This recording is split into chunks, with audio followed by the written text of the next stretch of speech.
Как сообщала полиция, неизвестные покушались на жизнь местного жителя, а потом пытались скрыться на машине. Автомобиль нашли за чертой города.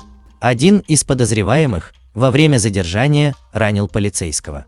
Произошедшее записали камеры уличного наблюдения. На кадрах видно, как из автомобиля «Лада» стреляют по BMW X6, выезжающей с парковки.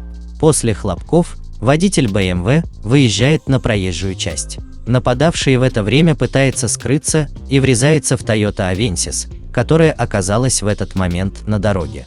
Попавшая в ДТП владелица Toyota Avensis стала невольным свидетелем стрельбы. Я ехала по проспекту Шахтеров в поликлинику. Уже подъезжала. Ехала медленно. Там особо не разгонишься, так как впереди пешеходный переход. Не доезжая до пешеходного перехода, спокойно выехал BMW. Затем справа без поворотников, без ничего вылетает серая «Лада» и прямо таранит меня. Затем «Лада» скрылась с места ДТП и поехала в сторону «Магнума». Рядом остались лежать их номера, рассказала Гульнар. Сам момент стрельбы девушка не видела, но отлично слышала громкие хлопки. Я следила за этой машиной. Все пыталась запомнить ее номер. Затем я вызвала полицию. Со всей Караганды полицейские приехали. И не только ГАИ, но и другие отделы. Мне так полицейские сказали: вы оказались не в то время, не в том месте.